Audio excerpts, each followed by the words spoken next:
అందరికీ very good morning. Andhra Pradesh రాష్ట్రాన్ని పట్టి పీడిస్తున్నటువంటి ఆ రెండు టెర్రరిస్ట్ పత్రికలు ప్రతిరోజు ఎలా ప్రజల మెదడులోకి విషాన్ని ఎక్కిస్తా వార్తలు రాస్తాయో మీరందరూ చూస్తూనే ఉన్నారు. వాళ్ళు చెప్పిందే చట్టంలాగా, వాళ్ళు ఏది రాస్తే అదే చట్టం, దాన్నే అందరూ ఫాలో అవ్వాలి. వాళ్ళు ఎన్ని అబద్ధాలు చెప్పినా అదే నిజం అని చెప్పి ప్రజలు నమ్మాలి అనేటటువంటి విధంగా ఎలా వాళ్ళు ప్రజల్ని మభ్యపెడుతూ వార్తలు రాస్తారో, ఈరోజు ఎటువంటి రాశారో ఒక్కసారి మనం చూద్దాం. నిన్న చంద్రబాబు నాయుడు గారు తెలుగుదేశం పార్టీ అధ్యక్షుడి హోదాలో ఒక మీటింగ్ కండక్ట్ చేశారు. తెలుగుదేశం పార్టీకి సంబంధించినటువంటి 175 నియోజకవర్గాల్లో వాళ్ళ ఎమ్మెల్యేలు లేని దగ్గర ఇన్ఛార్జీలు ఉంటారు కదా, వాళ్ళతో, అదేవిధంగా ఎంపీలు లేని దగ్గర ఇన్ఛార్జీలు ఉంటారు. అలానే 26 జిల్లాలకు సంబంధించి 26 జిల్లా అధ్యక్షులు, వీళ్ళందరితో మీటింగ్ కండక్ట్ చేస్తే 56 మంది గైర్హాజరయ్యారు. దాన్ని పెద్ద న్యూస్కి ఎక్కడ రాయల, ఎందుకంటే నిజంగా చాలా పెద్ద వార్త. అధికార పార్టీకి సంబంధించి ఒక పార్టీ అధ్యక్షుడు మీటింగ్ పెడితే మీరు అన్న 175 ప్లస్ ఒక 25 200 మంది ఎమ్మెల్యేలు ఎంపీలు అలా ఇన్ఛార్జీలు కానీ అన్నీ చూసుకుంటే 200, పార్టీ జిల్లా అధ్యక్షులు అంటే ఒక 26 మంది, ఒకవేళ నిజంగా పరిశీలకులు కూడా దాంట్లో ఉంటే ఇంకొక 26 మంది, అంటే ఒక 200, 250, 300 మంది అనుకోండి. 300 మందిలో 56 మంది గైర్హాజరయ్యారు. నాయకులు, ఎమ్మెల్యేలు కావచ్చు, ఇన్ఛార్జీలు కావచ్చు. చాలా పెద్ద వార్త. అంటే అధికార పార్టీ, అధికారంలో ఉన్నటువంటి ఒక పార్టీకి సంబంధించి ఒక 300 మంది ప్రతినిధుల్లో ఒక 56 మంది ఎమ్మెల్యేలు ఎంపీలు ఆ రేంజ్లో ఉన్న వాళ్ళు గైర్హాజరయ్యారంటే అసలు ఈ రాష్ట్రంలో ఏం జరుగుతుందో మీకు అక్కడే అర్థం అవ్వాలి.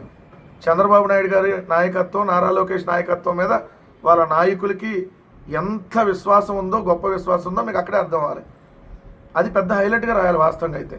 అదే జగన్మోహన్ రెడ్డి గారు కానీ ఎక్కడన్నా మీటింగ్, ఇలాంటి మీటింగే కండక్ట్ చేసి ఒక 300 మంది ఇంపార్టెంట్ నాయకులతో కండక్ట్ చేసినప్పుడు ఒక 10 మంది రాలేదనుకోండి, ఏదైనా అనారోగ్య సమస్యల వల్ల, లేదంటే ఏదైనా వాళ్ళు ఎక్కడన్నా విదేశాలు నిజంగా ఉండో అలా అంటే ఆ 10 మంది కావాలని డొమ్మా కొట్టారు, జగన్మోహన్ రెడ్డి గారి పని అయిపోయింది, ఇలా రాసే ఈ రెండు విషపత్రికలు అసలు ఇవాళ ఏం పెట్టిన హెడ్డింగ్ అనేది ఒకసారి మనం చూద్దాం.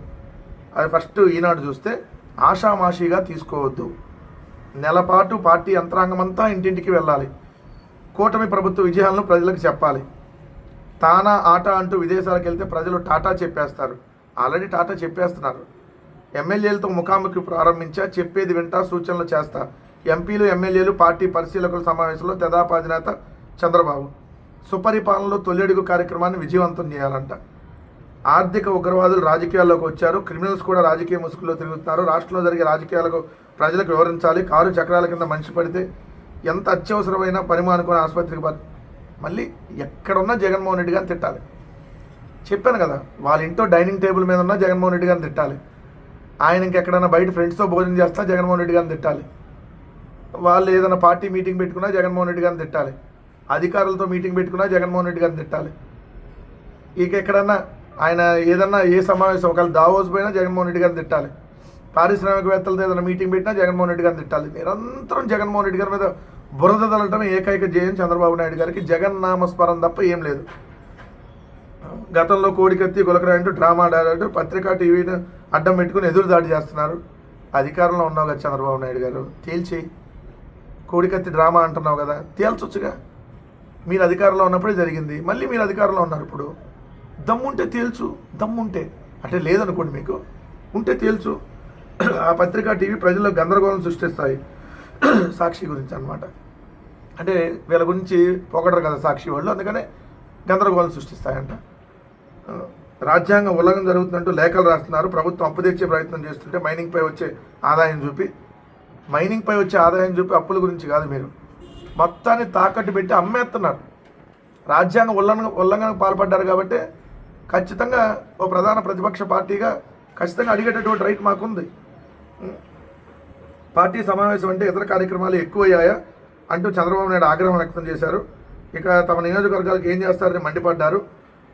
మొత్తం ఆహ్వానితులు 56 మంది రాకపోవడం, వారిలో 15 మంది ఎమ్మెల్యేలు విదేశాల్లో ఉండటంపై చంద్రబాబు అసహనం వెలిబుచ్చారంట. ఏం చేస్తున్నారు విదేశాల్లో? ఎమ్మెల్యేలు విదేశాల్లో ఏం చేస్తున్నారు? 15 మంది ఒకేసారి. అంటే ఎంజాయ్ చేయడానికి టూర్లకు వెళ్ళారు. చంద్రబాబు నాయుడు సమావేశం ఉందని చెప్పినా కూడా మాకు విదేశీ పర్యటన ముఖ్యం, మేము ఫ్యామిలీతో ఎంజాయ్ చేస్తాం లేదా పర్సనల్గా ఎంజాయ్ చేస్తామని పోయారు. అది అలా ఉందన్నమాట వీళ్ళ పరిస్థితి. చంద్రబాబు నాయుడు గారి నాయకత్వం మీద వాళ్ళకి ఎంత నమ్మకం ఉందో ఒకసారి చూడండి. 9వ ఎమ్మెల్యేగా ఎన్నికైన తనకే కొత్తగా ఎన్నికైన కొందరు ఎమ్మెల్యేలు సలహాలు ఇస్తున్నారని చంద్రబాబు నవ్వుతూ వ్యాఖ్యానించారు. మీరు అలా చేయండి ఇలా చేయండి అంటున్నారు. చంద్రబాబు నాయుడు గారికి సలహాలు ఇస్తున్నారంట కొత్తగా ఎన్నికైన వాళ్ళు. ఈయనది ఏం సార్ రోజు సార్ మీరు సెల్ఫ్ డబ్బా కొట్టమా అండి, ఉన్న పరువు పోతుందని ఉన్నాయి చెబుతున్నారేమో. రోజు మీరు AI క్వాంటమ్ టెక్నాలజీ సంపద సృష్టించేస్తా, ఆదాయం పెంచేస్తా, ఇట్లా AI టెక్నాలజీ లాగా రోజు మాట్లాడి జనాలందరికీ మీరు చెప్పే సొల్లు కబుర్లు అని అర్థమవుతుంది. కాబట్టి మీ ఎమ్మెల్యేలకు వాళ్ళు కూడా అర్థమైనట్టుంది, కొత్తగా ఎన్నికైన ఎమ్మెల్యేలు కూడా ఇట్లాంటి పిచ్చి పనులు చేయొద్దని చెబుతున్నట్టున్నారు. కొంతమంది ఎమ్మెల్యేలు తమ చుట్టూ ఉండే నలుగురినే ప్రోత్సహిస్తున్నారని, ఇది వారితో పాటు పార్టీ కూడా నష్టం కలిగిస్తుందని చంద్రబాబు సూచించారు. నలుగురికి కాదు, వాళ్ళ చుట్టూతా ఉండే 2కో 3కో 4కో 10 మందికో వాళ్ళే దోచుకునే కార్యక్రమానికి శ్రీకారం చుట్టించారు. సాక్షాత్ ఎమ్మెల్యేలే తిరుపతికి సంబంధించినటువంటి ఏదైతే దర్శనాలకు సంబంధించినటువంటి లెటర్లు అమ్ముకుంటున్నారు, ఆఖరికి కిరాణా కొట్ల దగ్గర నెల మామూలు వసూలు చేస్తున్నారు, చికెన్ దుకాణాల దగ్గర మామూలు వసూలు చేస్తున్నారు, ఆఖరికి అడుక్కునే వాళ్ళ దగ్గర కూడా నెల కమిషన్లు తీసుకుంటున్నటువంటి అడుక్కునేటటువంటి ఎమ్మెల్యేలు అడుక్కునేటటువంటి ప్రభుత్వంలాగా అడుక్కునే వాళ్ళ దగ్గర అడుక్కునేవాడి దగ్గర గీక్కునేవాడు ఏదో ఉంటుంది కదా, ఆ టైపు అలా తయారయ్యారు. సో ఒకటైతే స్పష్టం, చంద్రబాబు నాయుడు గారి ప్రభుత్వంలో ఈ సంవత్సర కాలంలో ఘోరంగా వైఫల్యం చెందిన వాళ్ళ ఎమ్మెల్యేలు చెబుతున్నారు. వాళ్ళ ఎమ్మెల్యేలే చంద్రబాబు నాయుడు గారు మీటింగ్కి అటెండ్ అయ్యేటటువంటి పరిస్థితులు లేవంటే ఇంకా ఎలాంటి పరిస్థితులు రాష్ట్రంలో ఉన్నాయో ఒక్కసారి రాష్ట్ర ప్రజానీకం కూడా గమనించండి. అదే జగన్మోహన్ రెడ్డి గారు అప్పుడు ఒకళ్ళిద్దరు ఎమ్మెల్యేలు కూడా హాజరు కాకపోతే పెద్ద బోతద్దులో చూపించి ఏదైనా సమావేశానికి ఒకరు రాకపోతే వాళ్ళు అవుట్, వాళ్ళు అసంతృప్తిగా ఉన్నారు అందుకని రాలేదన్నారు. మరి ఇప్పుడు 56 మంది అసంతృప్తిగా ఉన్నారనే కదా దానికి అర్థంగా మనం భావించాలి. రాజశేఖర్ రెడ్డి గారు ప్రవేశపెట్టినటువంటి ఓ గొప్ప స్కీమ్ ఆరోగ్యశ్రీ. అలాంటి ఆరోగ్యశ్రీని తర్వాత వచ్చినటువంటి ప్రభుత్వాలు, ఈవెన్ తెలంగాణలో ఉన్నటువంటి కేసీఆర్ గారి ప్రభుత్వం కూడా చాలా గొప్ప కార్యక్రమం అని చెప్పి దాన్ని కొనసాగిస్తూ ఉంది. కానీ ఆంధ్రప్రదేశ్ రాష్ట్రంలో చంద్రబాబు నాయుడు గారు ఆ పథకానికి పేరు మార్చారు. పేరు మార్చడానికి కూడా సరే వాళ్ళ ఇష్టం, ఏదైనా పేరు పెట్టుకోనండి, ప్రజలకు మంచి జరగాలని ఎవరైనా కోరుకుంటాం. కానీ పేరు మార్చి ఎన్టీఆర్ వైద్య సేవ అని పెట్టారు. డాక్టర్ ఎన్టీఆర్ వైద్య సేవ, పేదలందరికీ ఆధునిక వైద్యం అని కూడా పెట్టారు, దానికి గొప్ప పేరు. మరి ఆ పథకం ఏమన్నా సరిగ్గా అమలవుతుందా అంటే ఎలాంటి దారుణమైనటువంటి పరిస్థితులు ఉన్నాయి ఆ పథకానికి సంబంధించి అనటానికి ఈరోజు వాళ్ళ బూతు జ్యోతిలోనే రాసినటువంటిది. ఎక్కడి క్లెయిములు అక్కడే. వైద్య సేవ ట్రస్ట్లో 2,60,000 పెండింగ్ ఉన్నాయి. ఇది 2,60,000 అప్లికేషన్లు వైద్య సేవ ట్రస్ట్లో 2 నెలలుగా ప్రాసెస్ చేయని అధికారులు. వీటి విలువ దాదాపుగా 600 కోట్లు. బిల్లులు రాక ఆసుపత్రులు విలవిల. ఆకస్మిక తనిఖీ లేవు, జరిమానాలు లేవు. ట్రస్టు ఉన్నతాధికారి నిర్వాహకంతో అస్తవ్యస్తం. అంటే వీళ్ళు ఒకళ్ళ మీద తోసేస్తారు, లేదు కామన్. వీళ్ళు చేతగానప్పుడు ఏంటంటే ఒకళ్ళ మీద దూసేస్తారు ఈ ప్రభుత్వం. ఎన్టీఆర్ వైద్య సేవ ట్రస్ట్లో పాలన పూర్తిగా స్తంభించింది. ఎంపానల్మెంట్లు నిలిచిపోయాయి. ఆసుపత్రుల్లో ఆకస్మిక తనిఖీల ఊసే లేదు. జరిమానాలు అసలే లేవు. లక్షలాది క్లెయిములు పెండింగ్లో ఉన్నాయి. ట్రస్టు ఉన్నతాధికారి తాను పనిచేయరు, కింద స్థాయి అధికారులను పనిచేయరెవరన్న ఆరోపణలు వస్తున్నాయి. మరో నెల రోజులు ఇదే పరిస్థితి కొనసాగితే ఆసుపత్రుల్లో పేదలకు వైద్య సేవలు నిలిచిపోయే ప్రమాదం ఉందన్న ఆందోళన వ్యక్తం అవుతుంది.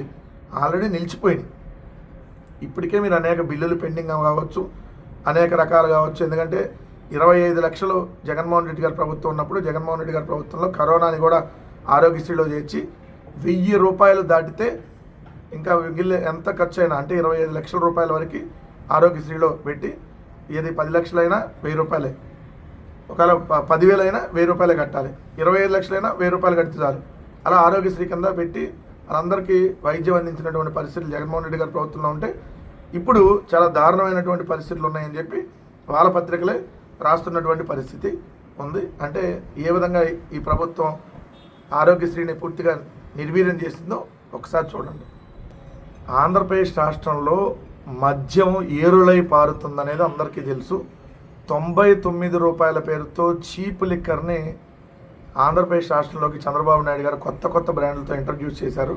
Sumo whisky, short whisky, Bengaluru malted whisky, Bengaluru brandy, Kerala malted whisky, good friends, so ఇట్లాంటి పిచ్చి పిచ్చి అన్నీ ఇంట్రడ్యూస్ చేసి ఏ విధంగా ప్రజల ఆరోగ్యాన్ని నాశనం చేస్తూ ఉన్నారో మళ్ళీ చూస్తూనే ఉన్నాం.